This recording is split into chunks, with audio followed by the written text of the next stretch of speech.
Are you bored living a mediocre life? We were too, and we know how to change that. Each week, we'll leave our comfort zones to explore a new topic, then step onto our soapboxes, a safe space to sound off on our latest adventure. Come explore with us. All opinions are welcome. This is a mindset. This is a lifestyle. This is Siren Soapbox. Hello and welcome, fellow explorers. Thank you for diving in with us today. Our mission is to inspire each other out of our comfort zones to explore. Find out how you can explore with us on sirensoapbox.com. We have a link for a free month of Audible, information on upcoming challenges, and how you can get your hands on our coloring book, a great way to relax and explore art. Join us now, guaranteed to spark some exploration. Did you know that the first person to run what inspired the modern day marathon, Phidippides, was from Greece in 490 BC?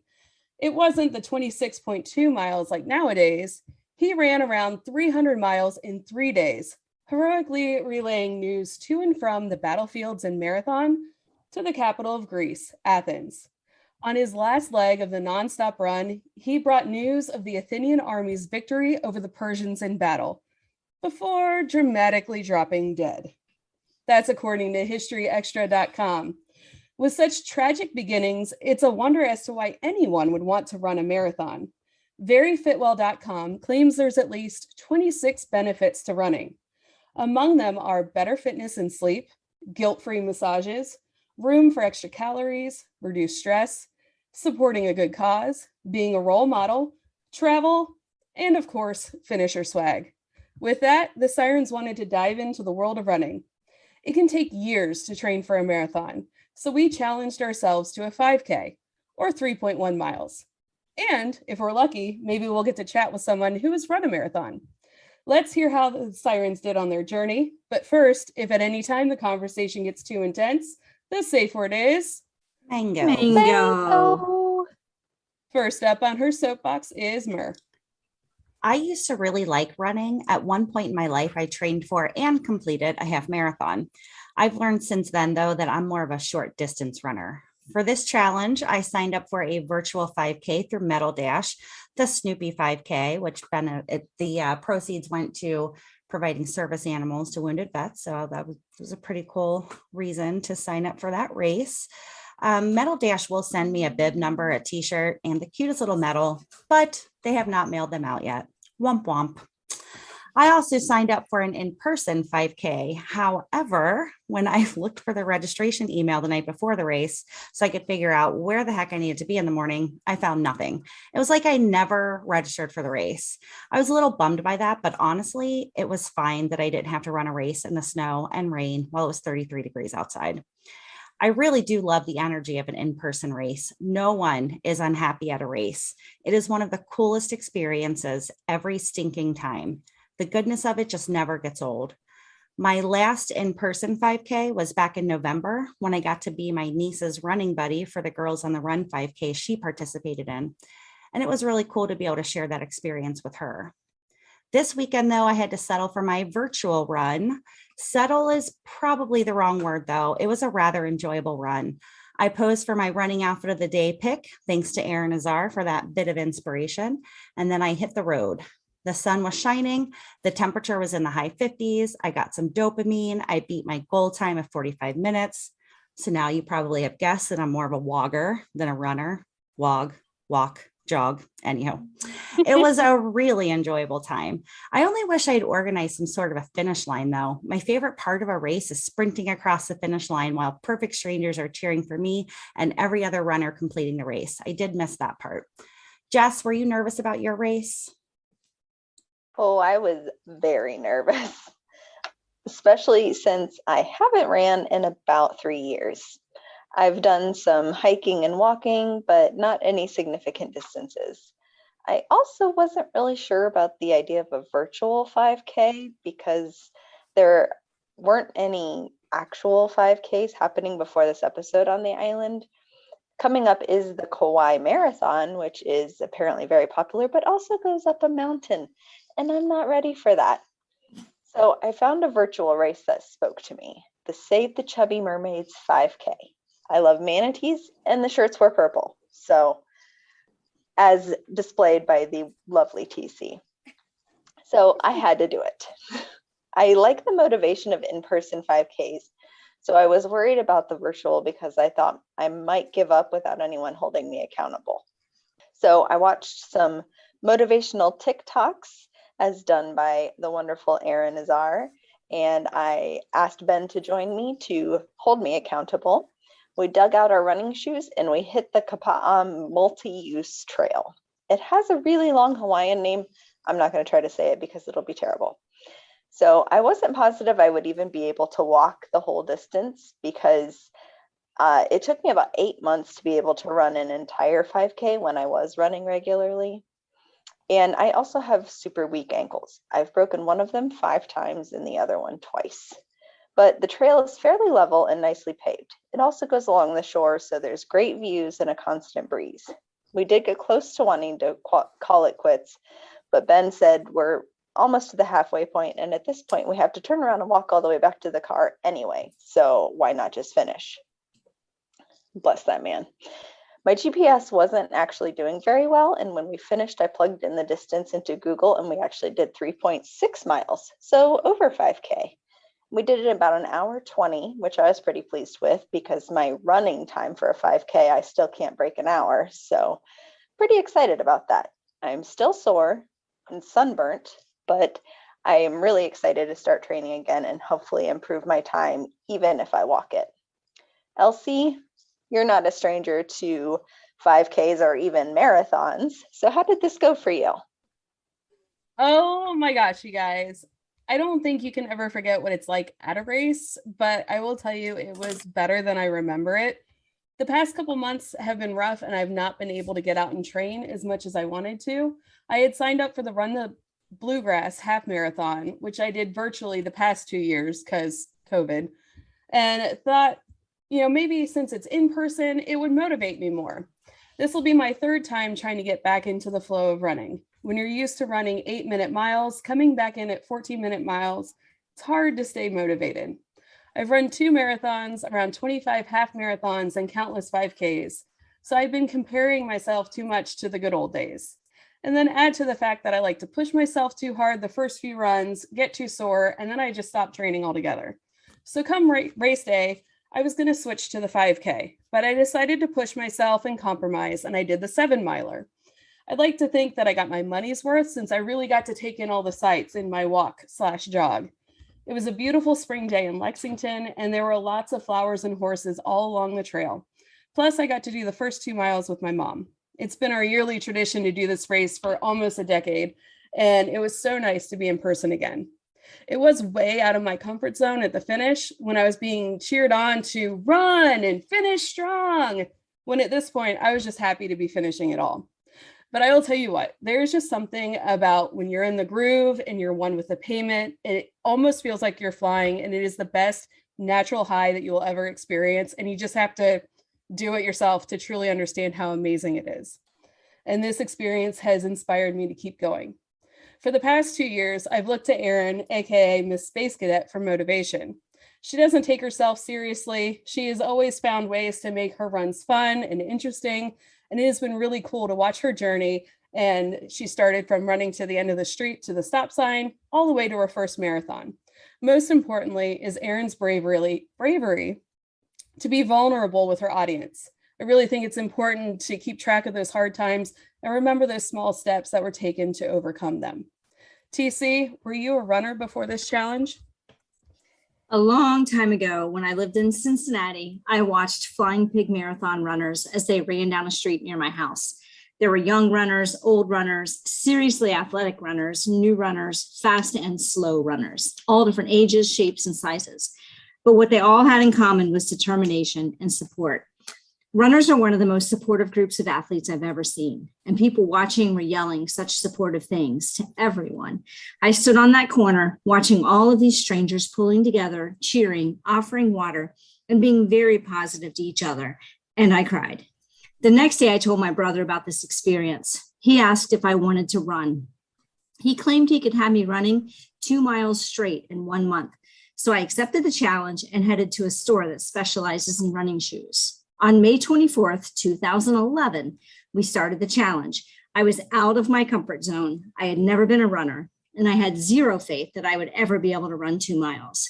On June 22nd, 2011, slightly less than 1 month later, my Facebook post was, "Today I ran 2 miles." Fast forward to this challenge. I haven't kept up with running. It's been years. So I started training, then almost immediately caught some kind of cold. The day after I started training, I spent the entire day in bed. Then yesterday, the day before this episode, I knew I had to do my 5K. I was not looking forward to it. There were so many excuses I could have used, but the tagline on Erin Azar's I'm Mrs. Space Cadet's Instagram account is what got me out there. She calls herself an expert struggle runner. Somehow, this idea that being a struggle runner was okay is what got my feet hitting the pavement. Well, that and the fact that it was Sunday Fun Day and I knew I couldn't drink until after my 5K. I ran for bananas and a can of McUltra. Oh, and the dopamine. My running outfit of the day, shark shorts and a perfectly imperfect tank top. I left the campground at Cane Bay and ran 2.7 kilometers along the Caribbean Sea, then turned and ran back. I picked a target in the distance and ran to that spot, walked a bit, then picked a new target and kept going. My goal time was to finish the 5K in less than an hour. It took me 50.29 minutes, and I felt great afterward. I'm not the only one who's been motivated by Erin Azar's struggle runner idea. Erin was motivated to start running after she gave birth to her third child and was feeling mentally and physically in the dumps. Her search for other newbie runners on social media failed, so she decided to start her own community. Erin has 85.8 thousand followers on Instagram and 753.7 thousand miles on TikTok. She's been very successful in creating a community of new runners. She serves as a model of going out there, even if you know it's not perfect, and not being afraid of people witnessing the whole beautiful mess of it all. Her advice to new runners is to not compare yourself to others and frame your experiences as little victories. The Sirens are very excited to chat with her about our little victories. So please help me welcome Erin Azar, the struggle runner, to this episode of Siren Soapbox. Welcome to the show, Erin.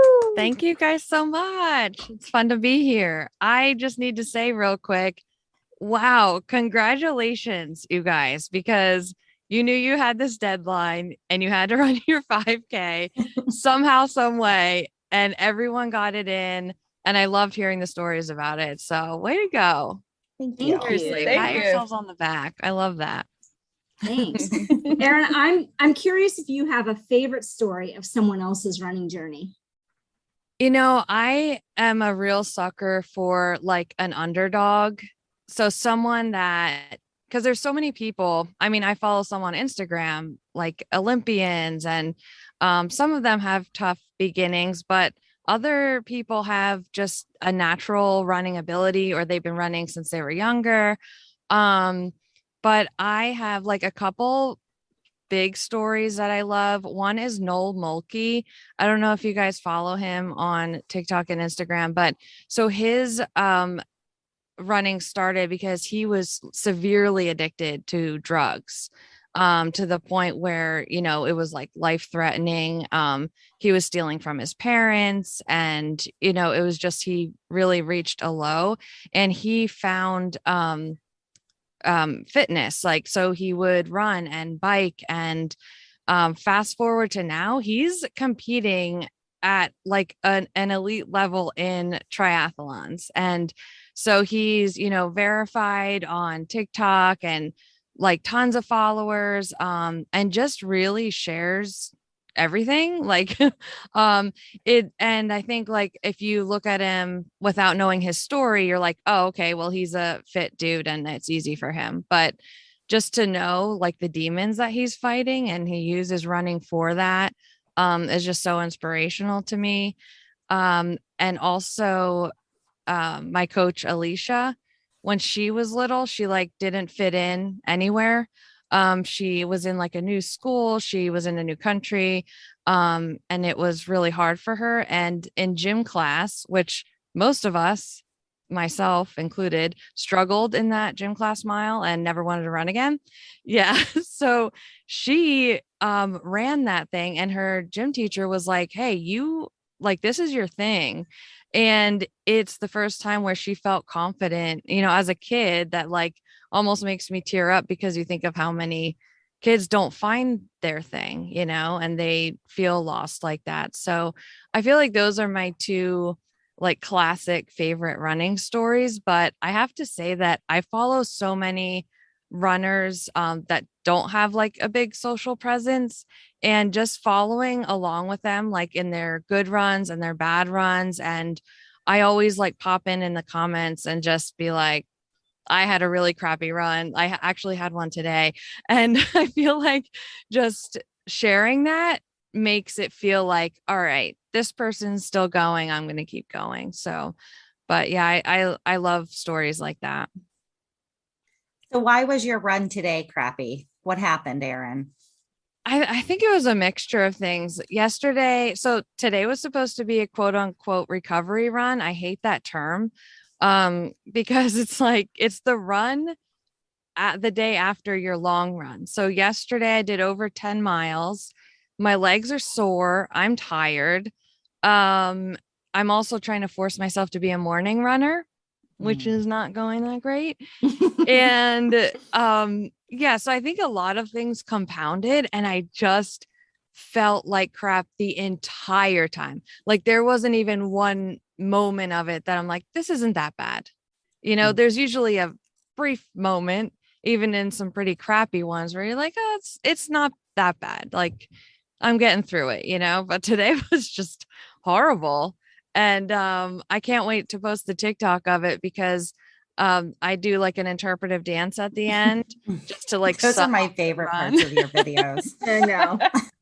I feel like it helps me like reflect on the run and have closure with it if I like act it out. And I noticed like it looked like I peed myself, because I'm like, I don't know if it's crotch sweat or pee, but at the end of it, where I just say after the dance, and I'm like, thank you. And then I was just like, crotch sweat.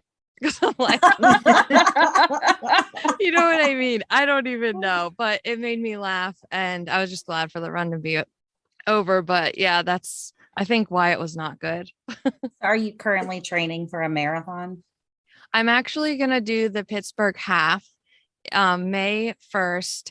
And then that's kind of like part of my training for the Chicago Marathon in October. Gotcha. Wow. Yeah, which will be a full. Big respect, because Pittsburgh's hills are no joke. That's what I hear. I'm honestly huge scared. respect to that.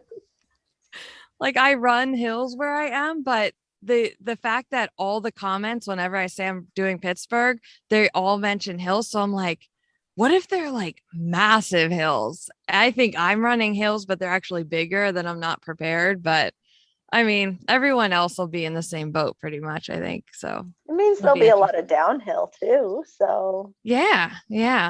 Sometimes I feel like that can be worse.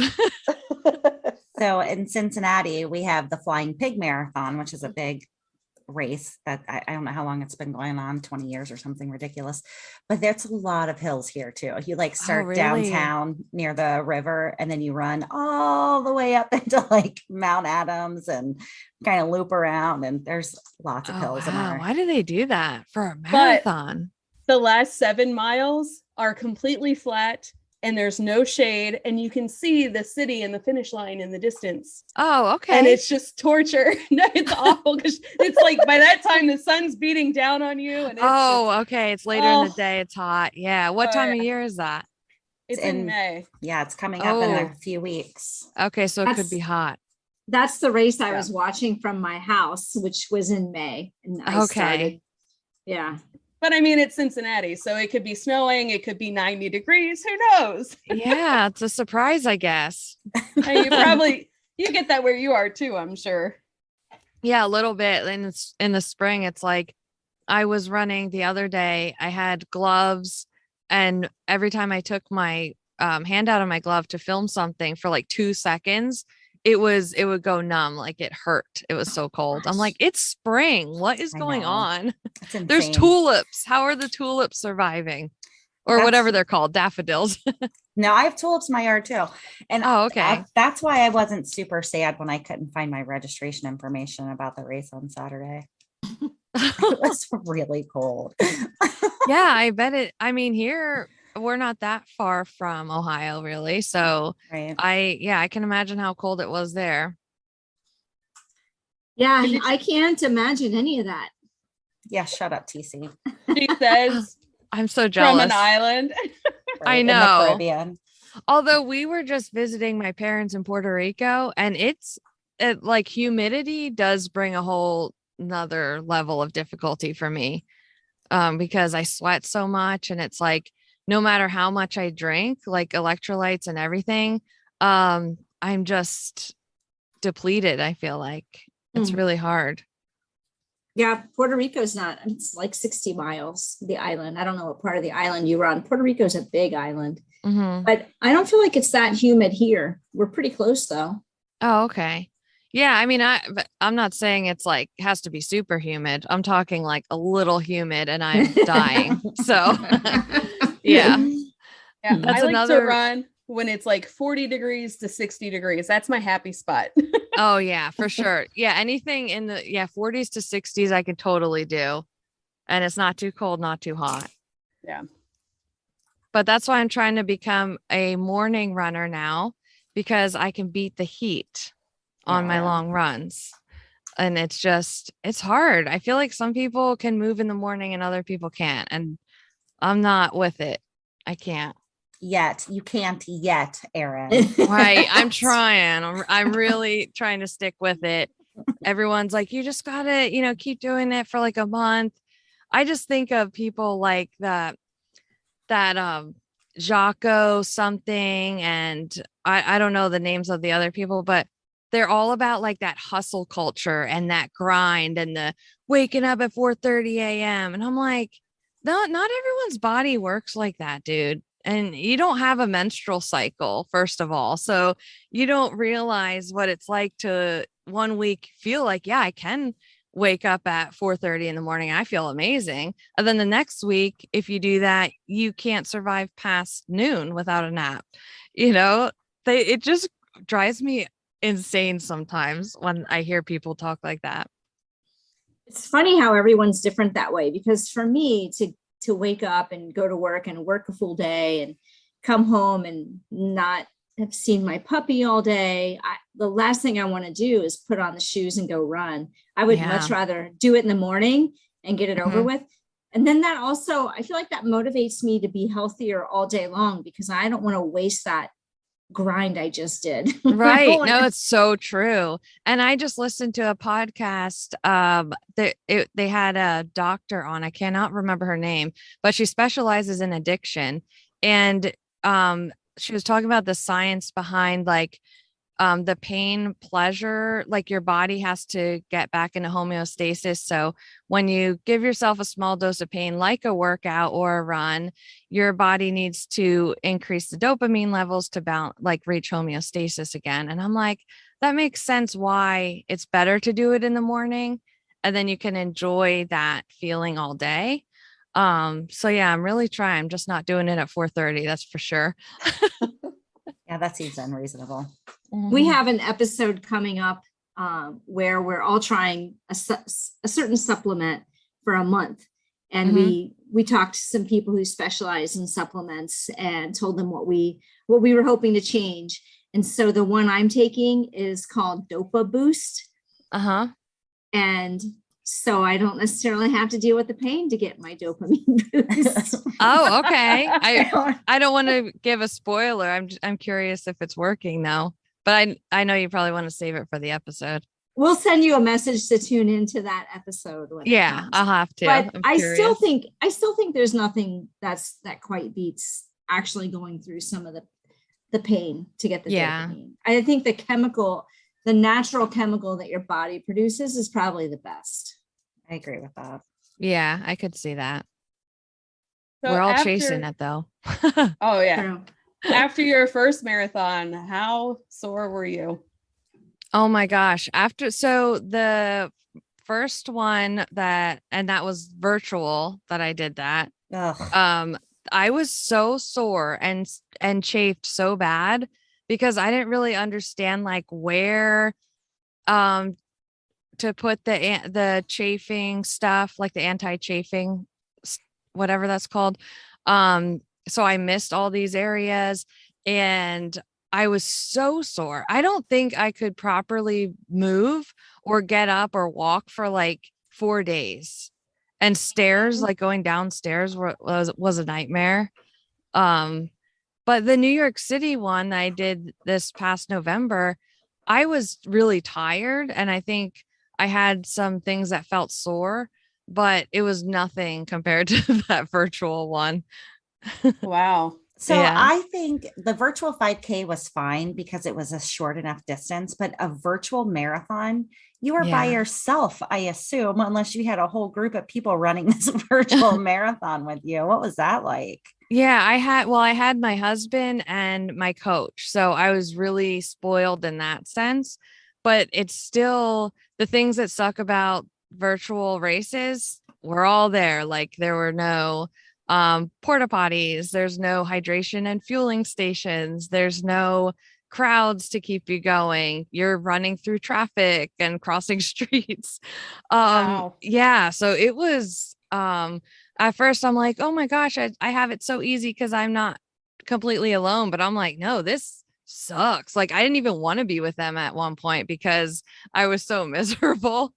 But yeah, I'm glad that I did it just to have like that experience. And I think I learned a lot of mental toughness during that. And during that whole training cycle and mainly because I never physically ran a marathon before that. So the entire training cycle, all I did whenever I had a slightly bad run is I was just filled with self-doubt. Like, well, if I can barely run 11 miles or something, how am I going to run 26.2? There's no way I'm going to be able to finish and I'm going to get injured. And it was like horrible. I can't believe I let myself talk to myself like that, but I didn't know how damaging that was at the time. I just was genuinely thinking like, I'm not going to be able to do this. But after I did that next training cycle to do the New York City, I'm like, okay, well, my body physically did it. It wasn't extraordinary, but I crossed the finish line, the theoretical finish line. And so I know if I just keep training that I'll be able to do it again, barring any, catastrophes or something. But I think just it shows what a positive mindset can do in terms of making progress. So I'm wondering if as you get better and better at running and you run more runs and you become a different type of runner. I mean, what's going to happen when you're no longer a struggle runner? And that'll change the flavor. That's what I loved about all of your social media is that it made me feel like, hey, I can do this and I can look ridiculous and it's okay. Yeah. The thing is, I'm always going to look ridiculous. That's just how I am. It doesn't matter how good at something I am. I always look ridiculous. And I just don't see myself progressing to the point of like, this is easy. You know what I mean? Like I never feel like a run is easy. And I've been doing it for 2 years. Even a mile, like that's still hard for me. I don't know why. But I do feel like the idea of struggle running, I think is more of a unifying thing because I feel like I follow some runners on Instagram, especially, and they've been in the Olympics. Like they're really obviously talented runners, but they have bad days and bad runs. I love following Alexi Pappas on Instagram. She did this run for Ultra the other week, and she's like, I puked, I shit myself. Sorry if I shouldn't curse. No, it's fine. You're good. Yeah. So that was like her caption. And it was so I was sad for her, but like it was refreshing to hear because I'm like, everybody is a struggle runner. Like there's some people that their egos might get in the way and they will say like, no, I'm not. But you have a difficult run. And I feel like that is what I mean when I say struggle runners. So it's really, do you want to be, do you want to embrace that or not? I feel like a lot of the reason why some, especially beginner runners, quit is because we don't make it fun and we take ourselves too seriously. Whenever I tried to start running in the past, that's how I was. I was like, okay, well, the average, or pace for someone my age is this. So that's what I should be doing. And I'm like, now to my past self, I'm like, you just had your second baby. Like, why are you, how are you going to run like that? But I would quit every time. I would run for like 2 days and get discouraged. So yeah, but I feel like if we just laugh at ourselves and laugh at the struggle and find community in that, we're just more likely to stick with it. Yeah, I really like that. That is a big part of what got my feet on the pavement on Sunday, that I'm going to go out there and struggle, and that's okay because I'm going to do it. I love that. I love that helped you get out there, even though you didn't want to. Now I kind of do want to. One of my favorite books is the Alphabet series, and it's about a private investigator named Kinsey Milhone, and she runs regularly. Mm-hmm. And in a lot of ways, I don't know, there's a lot of similarities, but that running thing, she makes me want to run when I read those books. I don't know if you've read any of them or if you like fiction, but they're good. I should check them out because I need all the help I can get sometimes just to get out. Erin, when you said the person you followed or whoever, they shit themselves during the run, that was something that doing runs before COVID and then post COVID, coming back into being in person, I forgot the humanity of it all. Like people are hot and they're sweaty and they smell and everybody's spitting and snotting everywhere. Like that's something you forget. Like literally, like you said, everybody out there is struggling in some way. Yeah. And that's the beautiful thing about it. Everybody is supporting each other and helping each other on. Yeah. I feel like when people start, or even if they go through like a rough patch, it's so easy to feel isolated and be like, that was really hard for me. And then you go on social media and it's like, wow, they just ran 10 miles with a 7-minute pace and that was slow for them or something. And it's like that you feel like you're on an island by yourself and you're the only one that's having a hard time running. So then what's the point of why should I keep going? Like no one else is having a hard time. And that's what I love most about, I feel like my platforms in general is just that support. Like I feel comfortable sharing what I share because I know someone else out there is feeling like that or looking like that. And the comment sections are just like a support group basically, because people are commenting. My absolute favorite thing that I see in my comment section is somebody, like a group of people replying to someone else's comment, and it's completely hilarious. Like they're all just self-deprecating and like commiserating and everything. And I'm like, I wasn't even here. You guys are having a party and I love it. So do you have any gear recommendations for people that are starting to run? Like I was following you on TikTok before you started listening to music. And that was wow. That was so long ago. Oh my God. Was that a game changer for you or what? Yes. It affects me so much listening to music to the point where I have to wait. If I need to start a run really slow, I have to not have my music on, because if I do have it on, I will run faster. And then I, kick myself later because I'm out of, energy too early into the run. So that's like the actual physical effect that it has on me. And I never thought that that would be a thing until I got those Aftershock, or now they're Shocks headphones. But yeah, that was a total game changer. And I'm sure that's something like so specific to each person though. Because it'll even depend what song I'm listening to like, if I'm really the run that I told you about earlier, it was so bad that I felt like my feet were like cinder blocks. And I'm like, there's no way. Like I just have to walk. I'm just gonna walk. But I was running late. So I'm like, I can't walk. I have to run. So there's this song. I think it's called Mama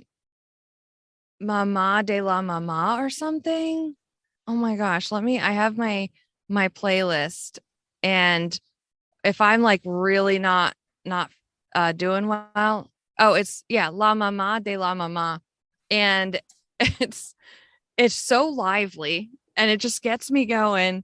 And I'm like dancing past, our neighbors' houses and, on my way home. But yeah, definitely music is a game changer for sure.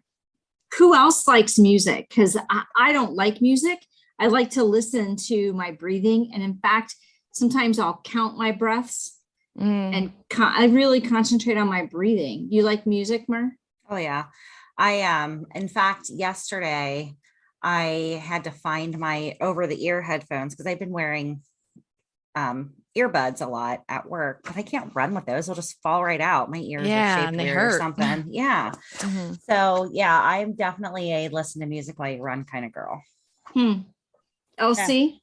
Yeah, absolutely. There are two things I need on every run. That is gum. Yes. And that is music. And gum is important. Yes. Cause it keeps everything. I'm going to make a lot of people uncomfortable right now. Moist. And I don't know, it just helps. And then the music, like the Avengers theme song and the Pirates of the Caribbean theme song. Oh, those just get me going when I'm running. I love those. Jess? Yeah, have to have music. I mean, if I'm running with Ben, I usually don't, or I might have it in one ear and have it playing, but don't, have it in both ears so that I can talk to him without screaming at him and, but yeah, I will usually put on, I don't have like a playlist, but I will put on, Pandora, and if it's too slow of a song, I will skip it because it's like, no, this is going to drag me down. But yeah, there's been times where it's actually like saved me. Like when I used to run all the time, like there was one time where I was just like, this run is just going shitty, like this is not going well, and I was just like, I'm just going to turn around and get home. And a song came on, The Middle by Jimmy Eat World, and the tune of it is like, it just takes some time, little girl, you're in the middle of the ride, it'll be all right. And I'm like, okay, all right, fine, yeah. I'm gonna go. When I first started learning to run, I tried music because I thought that's what you do. So I ran like all of my first few runs, I had music on, and I was listening to Five Finger Death Punch. And I liked, during my runs, I might kind of keep beat with the music or whatever. But one time I forgot my headphones, so I ran without music, and it was so much better for me. Really? It's so weird. Yeah, it's so a lot of things with running are so individualized. Is that even a word? I don't know. But Yes. like music or no music, or eating before or after a run, drinking while running, or drinking before running.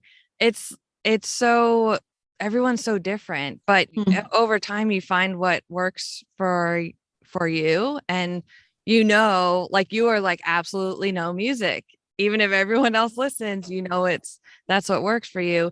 People when I run in the summer, they're like, how do you drink that much fluid? Because I have like my vest on and I'm just chugging water like constantly and stopping, and I have water stored in the cornfields, and they're like, oh, I'll run a half marathon and I don't drink water. I'm like, I would be on a stretcher. But that doesn't mean that, you have to drink fluid, or I don't have to drink fluid. It's really our bodies are just so different.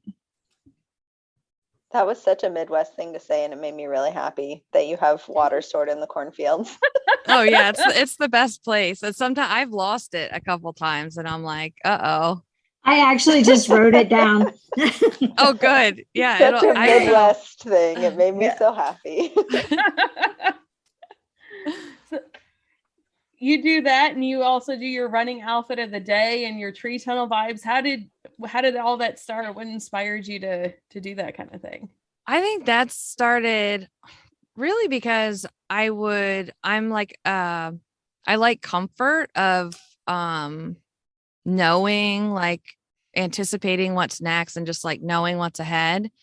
And running by myself and there's no people around. I mean, I mentioned the cornfields and sometimes a car will pass by, but it's really boring. So I would just start naming things like the 3 trees in a line. I'm like, they just look like people, like a little group, and they're by themselves.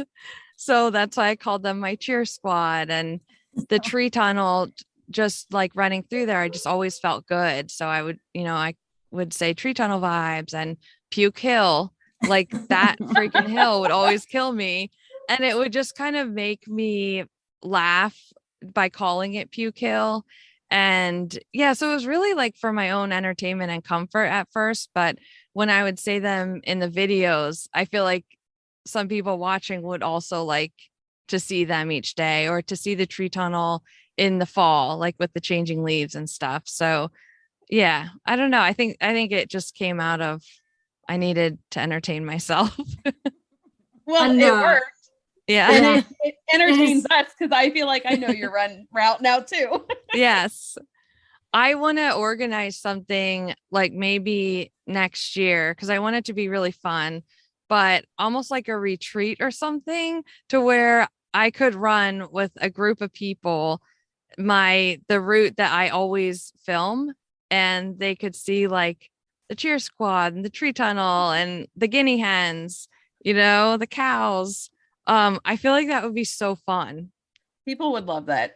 Yeah. There are yield signs on my route that have one word on them, and it's the word slow. There are 2 of them. And so every time I know where they're going to be, I start running and I just give them the finger as I run past. I mean, I'm sure I'm still running slow, but screw them. Yeah. They can't tell you what to do. It's so funny. There was we had a really bad windstorm, and the stop sign at the end of our road, I always used to be like the turnaround stop sign. It was when I think I could just barely run 1 mile, and that was like halfway. And I would turn around there, and that stop sign was in so many of my videos, and it got blown over in this storm. And my husband Dan was like, you gotta get a video of it and say that it got knocked down. And I'm like, "Oh, what's the rush? Like I'll get it. It's gonna probably be down there for a while." And I forgot, like, oh, we live in the middle of nowhere. A stop sign that's down, the township will be there in like 0.5 seconds. And I got the video clip, and it was and then next time we drove down the road, like half hour later, it was already back up. So yeah. Man, you could have owned that stop sign. I know. I thought about it. But you could have stood on it. Just stand on top of it. Yeah, I know. So many memories with that stop sign. That is awesome. So do you have any advice for people that want to start running or want to get back into it? Yeah, I think just, you mentioned in the beginning, not comparing yourself to anybody. Sometimes I don't even like the idea of comparing to yourself. I know a lot of people are like, just only compare yourself to you. And I'm like, well, for some people that could run a 10-minute mile last year, now they're running 13. So I don't think that's always the best idea, but, yeah, just that, like, no comparison, and have fun even when it's not feeling good and it doesn't seem fun. find something to laugh at. Like sometimes just the idea of how much you're struggling is hilarious if you have the right attitude. So I think just like sometimes you have to approach it with that and just have fun with it, and don't put a lot of pressure on, because if you want it to be something that you continue to do, you really have to give yourself grace. So the one thing that got me up and out of my house yesterday was putting on my running outfit of the day and having my kid take my picture in it. So because I had these ridiculous colored striped socks on, and I don't know, they just made me happy. That was what got me out of the house and to start running, was those stupid socks. Yeah, I love that so much. That's such a good point, honestly, because a lot of sometimes when I really don't want to get out, that's why I wear like really bright stuff, or that's why I put Team Struggle Run on a shirt, because I like to wear my feelings, like for that run. I like to go out there wearing how my brain feels, basically. Or a banana suit, or a banana suit. Sometimes you just feel like a banana. That's the other thing. Did you have a banana for yourself at the end of your virtual marathon? No. I don't even think. Me too. Oh, good. I'm glad that you guys thought about that.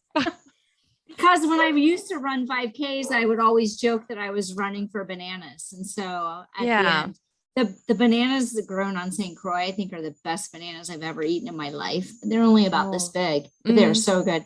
So I had a banana at the end. Wow. I'm glad you guys thought of that. I did not. And I don't even remember if we didn't even plan food, I don't think, afterward. Oh, it was obviously during the pandemic, like the worst shutdown part. So we couldn't even find like anything that was open to eat, like fast food or anything. Right. Oh, I think the only thing was fast food. I wanted pizza.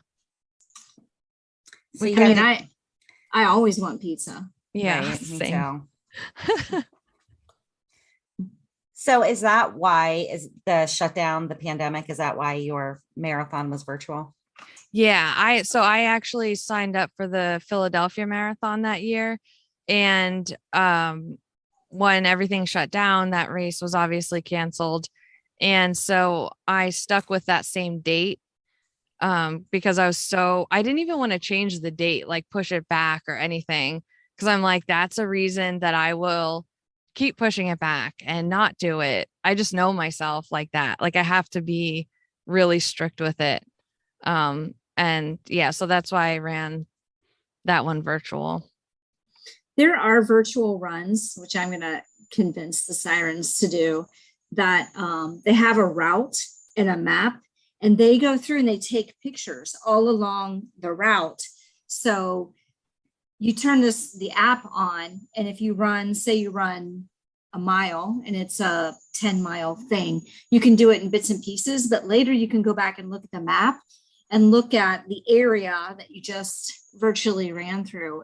And then all of the people who are doing it together are dots on the route. So you can keep track of where your friends are. It's pretty cool. Yeah, that is really neat. I feel like there's a lot of really good innovation that happened in terms of running during the pandemic, because when you think about it, although races were canceled, the amount of people that started running during the pandemic, especially women, from what I remember of the statistics, is massive. So they had to do something, like to give people incentive to keep it up. So yeah, I'm glad that happened, but it's also so nice to be able to run a race with people. Yeah, I can't wait to actually run a race with people again. Like I said, my last one was in November, but before that, I don't even really remember what year it even was. And I feel like I'm kind of not happy with myself about that. I want to make sure I run at least one in-person race every year. Yeah, that's such a good goal, because then it keeps you training even when you don't want to run. Yeah, absolutely. You're kind of close to Cincinnati, Erin. I highly recommend, even though I kind of dogged it earlier, the Flying Pig is unmatched as far as crowd support and everything. Is so much fun. Yeah, Should the Flying definitely Pig try it. Marathon's awesome. And let us know if you decide to run it because we We'll might run with you. join you. I would love that. We could have a little crew. I was very hesitant to say that out loud, but I guess I've just committed. So You did. Recorded. I've never been more glad that I moved to St. Croix.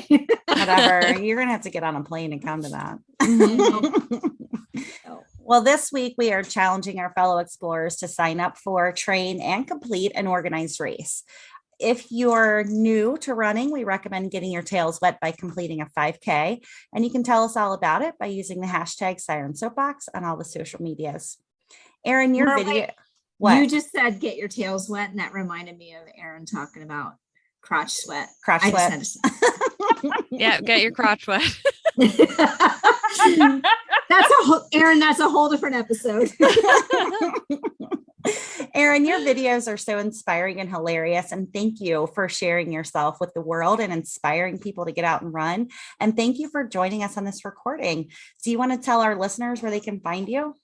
Yeah. And thank you, ladies, for having me. You can find me on Instagram. I'm Mrs. Space Cadet, and TikTok, Mrs.space.cadet.